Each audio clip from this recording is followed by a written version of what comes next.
Bonjour à tous et bienvenue dans cette vidéo de revue hebdomadaire sur les indices. Nous sommes le 7 avril. Alors elle va être un petit peu courte cette vidéo parce qu'en fait il ne s'est pas passé grand chose cette semaine et je ne pense pas que d'ici la clôture ça change beaucoup la donne. Donc aujourd'hui nous avons eu le NFP, donc c'était le chiffre de l'emploi qui a été attendu. C'est un peu mitigé, c'est pas franc du collier, donc on ne reviendra pas dessus. Je vous invite à écouter le podcast d'Alexandre Baradez et le suivre parce que lui il s'est bien expliqué la macro alors que moi ça ne m'intéresse pas franchement, on va dire.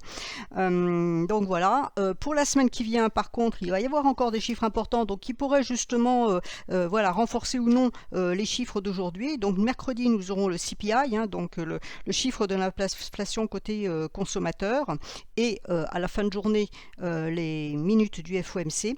Le 13, jeudi 13 à 14h30, le PPI, donc ça c'est l'inflation côté producteur, et le vendredi 14 à 14h30, nous aurons les ventes au détail américaines. Ce sont les trois principaux chiffres de la semaine qu'il va falloir surveiller. Notez quand même que lundi, les marchés vont être largement flat puisque c'est le lundi de Pâques. Aux États-Unis, c'est ouvert, mais ailleurs, non. Donc les marchés sont un petit peu plus... ils profitent un petit peu, on va dire. Voilà, donc le S&P en hebdomadaire. Donc comme je vous l'ai dit, c'est pas passé grand-chose. Donc la semaine dernière, on a eu un doji qui nous disait qu'il savait pas. Et ben a priori aujourd'hui, il ne sait toujours pas. On est quasiment...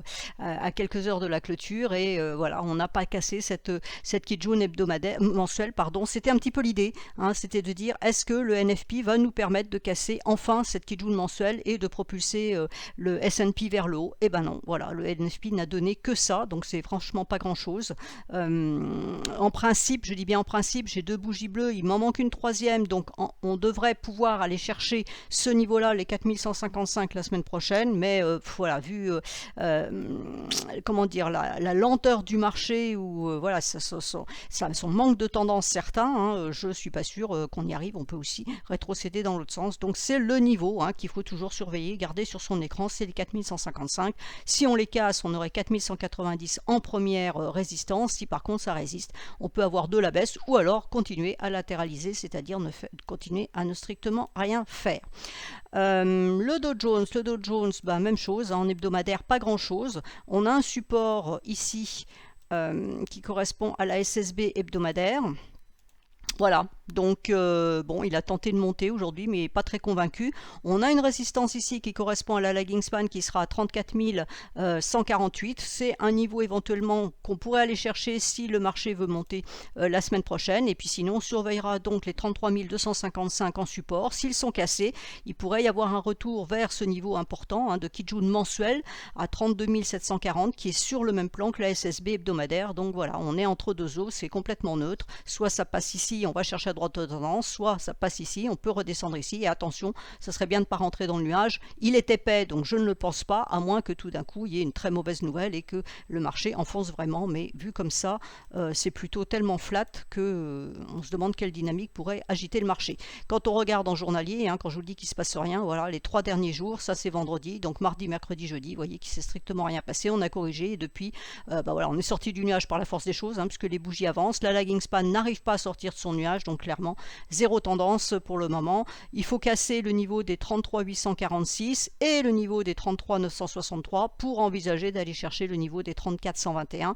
Ici on a un support quotidien, enfin journalier à 33 550. Si on le casse à ce moment-là, ça serait le niveau hebdomadaire de SSB ici à 33 255. Pour le Nasdaq en hebdomadaire, alors il était bien monté la semaine ici il a corrigé, et puis là, voilà. Voilà, vous avez vu, il ne se passe strictement rien. On est dans le nuage, c'est l'équilibre complet. On a un support ici.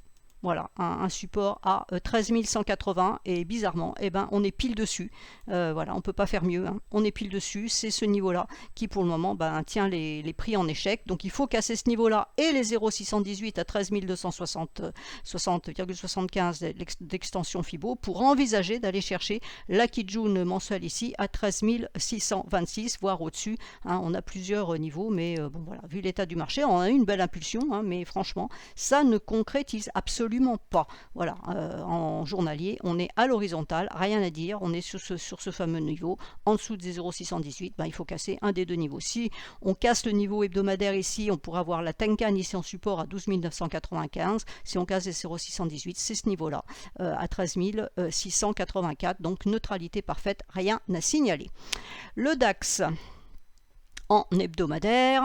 Alors, il n'a pas réussi pour le moment à aller chercher les derniers points hauts, hein, c'est l'objectif envisagé. Donc cette semaine, voilà, on a une belle bougie bleue la semaine dernière. Bah, cette semaine, on s'interroge. Hein, c'est une bougie de neutralité, d'indécision. Donc est-ce qu'on passe à la hausse la semaine prochaine pour aller chercher les 16 300 ou au contraire, est-ce qu'on baisse pour aller chercher la Tenkan à 15 260?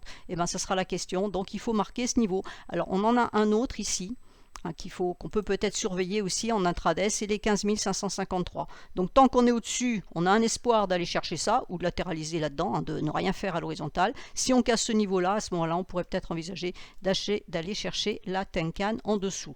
Et en journalier, ben, vous voyez qu'il ne se passe pas grand-chose, hein, même chose, hein, ça c'est lundi, et puis après, en 3 jours, avec la mardi où il ne s'est strictement rien passé, et puis bon voilà, ça c'est aujourd'hui. Non, aujourd'hui c'était fermé, puisque le DAX ne cotait pas aujourd'hui pour cause de Pâques, donc il ne s'est rien passé, donc voilà, c'est rien du tout, neutre et sans intérêt.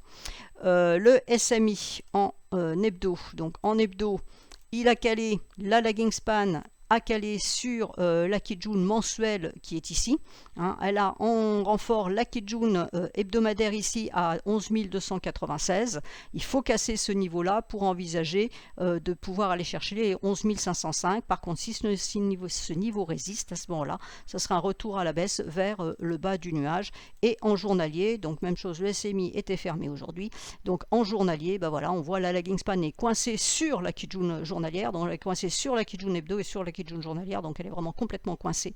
Il faut arriver à passer ces deux niveaux de façon franche pour pouvoir aller chercher plus haut. Là pour le moment c'est de la grande neutralité, rien à faire.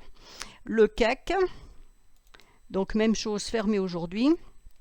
Donc en hebdomadaire, petite bougie, hein, voilà, on n'a pas tout à fait réussi à aller chercher la droite de tendance. Bon, est-ce que c'est une bougie qui dit qu'on va repartir à la baisse chercher la Tenkan à 7107 ou au contraire on va tenter de casser la droite de tendance? Donc en fait il faut mettre sur son écran le niveau des 7432, si ça passe, à ce moment-là il y aura un peu plus de hausse. Et donc en journalier, et ben voilà la semaine à quoi elle ressemble, à pas grand chose. On a eu de la hausse, alors à partir de lundi, voilà, le hausse, rebaisse et puis rien, et aujourd'hui c'était fermé. La lagging est au-dessus de ses prix, donc tant qu'elle est au-dessus de ses prix, on va dire que c'est pas négatif, hein, elle peut toujours monter, mais de toute façon il y aura la droite de tendance qui pourrait bloquer ici. Et donc le VIX en hebdomadaire, donc lui aussi est fermé aujourd'hui. En hebdomadaire, on est revenu sur des niveaux bas, hein, à peu près ici sur les 18. On a encore un point bas, 17,13. Pour le moment, ça se maintient, hein, on est dans un espèce de range, donc il n'y a pas grand-chose non plus à dire. Voilà, donc c'était petite vidéo courte pour faire les points sur les niveaux à surveiller pour la semaine prochaine, mais vous l'avez compris, le marché pour le moment, ben, il ne sait pas dans quel sens aller, il n'y a pas de tendance, donc on ne peut faire que de l'intraday, prendre des impulsions, mais même en intraday, c'est un petit peu compliqué. Voilà, je vous souhaite à tous une excellente semaine.